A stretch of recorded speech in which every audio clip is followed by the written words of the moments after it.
Gandang part.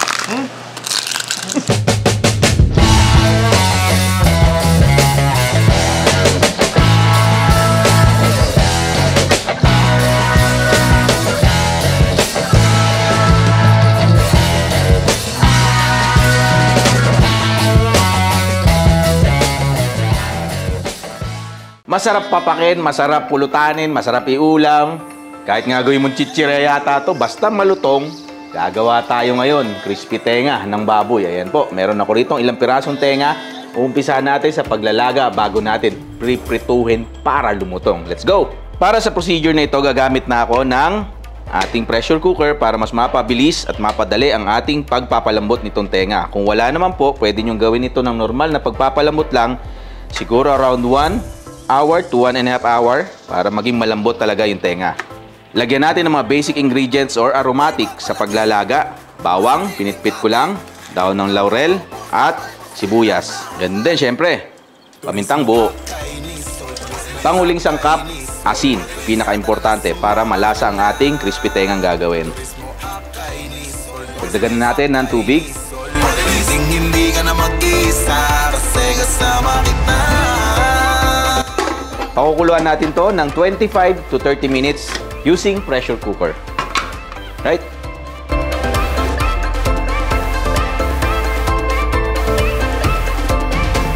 After 30 minutes, patayin na natin yung apoy. This time around, pasisingawin ko na siya. Pero gagamitan ko na lang ng tubig para mas madali.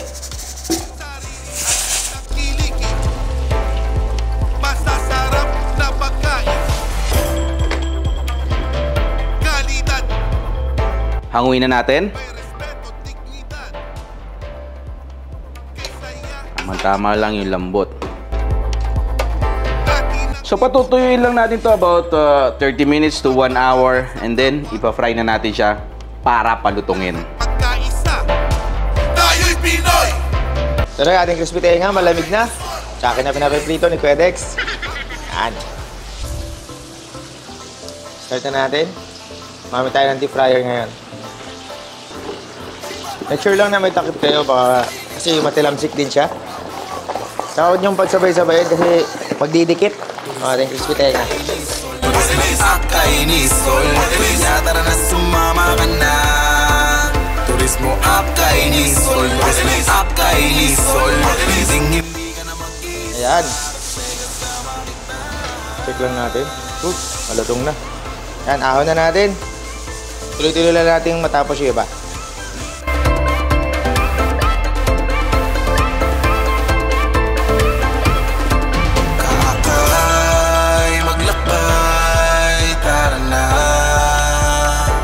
Mag-iisa kasama mo kami.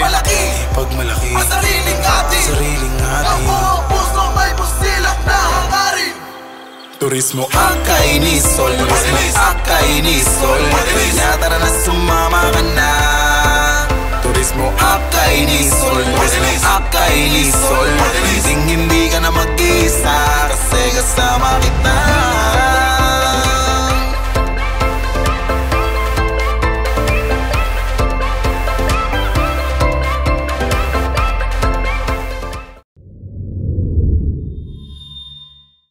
Crispy tenga ng baboy, ilang piraso lang yan siya. Masarap yan. Natira kasi pinagtatanggal doon sa ulo eh. So ginawa natin ng style ngayon na niluto natin. At ito nga, nilaga ako, Chef PJ na ang nagtuloy ng pagpiprito. At meron tayong ginawa na naman. Siyempre, ang ating sukang mahal na mahal. Akainisol yan, no? O, ano pa nga ba, Chef? Sige, tikman na natin luto mo, Quedex. Yes, sir. Kahit lagayan ng suka dito. Siyempre, haluin natin. alam mo naman. Wow! Amoy. Grabe, tapang, oh. Dami. Sili. Tasa ka dyan, Chef, ah. Sausawan talaga yan, ah. Wala rin ako kakain. Lalamangan na kita, Chef. Di ka man siya nagkakain ng kanin, eh. Ako, may dala akong kanin dito, eh. Yun. Kung ito na sa babaw. Kaya nga, baboy. Ito, malasa ito, Chef. Ngayon, nilalaga ko to. Alam mo, ginawa ko sa tubig. Kung maglalaga po kayo, tip lang, ha. Yung lasahan yung karne. Yung tubig mo, singalat ng dagat. Oo. Side down. Ha? Oh, magandang part. Diyos ko. Narinig ko yun. Nainggit ako. Gusto rin nun. Super lutong! Super lutong! Sarap nun. Nakakatakot sa brace ko ah. Buti lang matibay. Thank you sa mga dentista natin, Chef. Shout out sa inyo. Sarap ko sausaw yan. Maraming sibuyas. Ang gutok. Grabe yun. The best. Tama-tama lang yung alat ng ano. Ha? Kaya na, Sakto yung lasa. Patok na patok. Ganda. Pressure cooker. 25 to 30 minutes. Ayos na ayos. Pag minatamo nga naman. Gusto ko yung laro ng angmitong niya, tapos yung parang softball niya. Yeah. Yun yung maiiwan na nangangatangkay mo. Yes, sir. Alay. Ang tuwa ko na. Kung kain.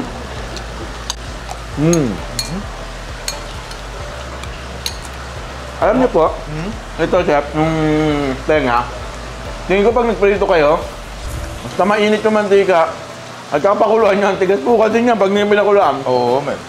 No fail eh, no? I think no fail naman po. Sabi niya talagang lulutong siya, tenga siya eh. Kaya lang natin siya pinapalambot kasi po sa gitna ng tenga, meron siyang litid part, kulay puti, no? Ano? Ayan, pakita mo chef, yung sa'yo, meron eh.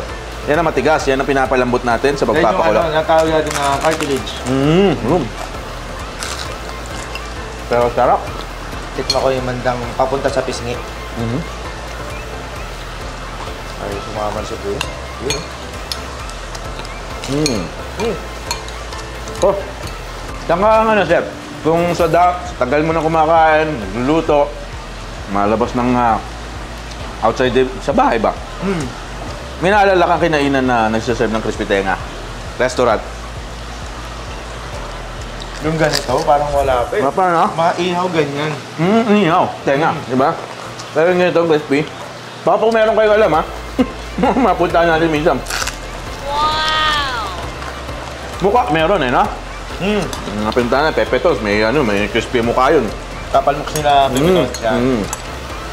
Pero yung tenga, matawag kita eh. Kasi na, specific tenga lang yung binibentang crispy. Bagay na bagay to sa mga bar. Oo. Ang isa sa mga ano to eh, yung kasabihin mo pag may bar ka, chef, may negosyo ka. Bestseller po to, sigurado. Bestseller to. Pwede mo itong maging signature, na appetizer mo. Tsaka sa ganito, ginawa natin procedure paraan ng pagluluto. Yung crispiness nito, yung crunchiness nito, chef, matagal to. Oo. Hindi ito babagsak agad yung... Kasi malamig nito yun. Pero pag tinatok mo, ang lutong pa rin, hindi ka agad babagsak. Wow! Anyway, mga Noit, mga kakay, no? Sana nakatakam kayo. Sana napagat kayo, naglaway na. Napaglaway namin kayo dito sa pagkain ginawa natin for today. Mga pinagtabasan lang si Chef PJ ito, nakita ko sa rep. Kaya yan, niluto natin. Ginawa natin ng konting procedure. Yan nga po ang kinarasan isang masarap na crispy tenga ng baboy. Ngayon, pa nga ba, Chef? Siyempre, bago tayo magpaalam, gusto na namin kayong pasalamatan lahat, no, sa patuloy na suporta po sa akin yung Sol Party List, sa amin pong YouTube channel, no, na akin ni Sol, siyempre. YouTube channel ng Kuya Dex, maraming salamat. Sa Facebook page ni Chef PJ, yung mga social media nito, TikTok, ang daming nanonood dito, no? salamat sa mga gupano. Ako, mabuhay po kayo lahat. At siyempre, Chef, sunod ng naging busy days natin, marami tayong natinan na Christmas parties. Di pa namin kayo nabati na maligayang Pasko, siyempre, no, sa lahat po ng Noy Pips natin dyan, mga kaaray natin na nanonood. Merry Christmas, Chef, sa kanila. Yes, Merry Christmas at Manigong, bagong taon, para sa inyo lahat. Nako, ayan na, siyempre, ang ating laging wish, yung darating na 2024, no, even itong mga upcoming days pa na darating bago magbagong taon ay masagana, no, at sana yung kanilang mga nakakakuha ng 13 months. Ako naman, sarap naman, sarap. Diyos ko, Mario Joseph, sana po lahat, no? Sana all. Kaya nagamit nyo ng maigi yan. Nakapag-save kayo, no? At yung mga ginaldo ng mga bata dyan na nakakakuha sila ng mga gifts nila. Even without gifts, even without anything, no? Dapat tayo maging grateful, maging thankful. Kasi po, nagdaan na yung COVID, no? Yung pandemya, magkakasama pa rin tayo. Yan ang greatest blessing na natanggap natin sa buong buhay natin, no? Mabuhay po kayong lahat. Maraming salamat. Ako po ang inyong likod, si Kuya Dex. Kasama pa rin si Chef PJ? para sa tenga ng baboy na to, lutong. Magmahal. Bye. Turismo Akainisol, Turismo Akainisol, tara na sumama ka na. Turismo Akainisol, Turismo Akainisol, hindi ka na mag-isa kasi kasama kita.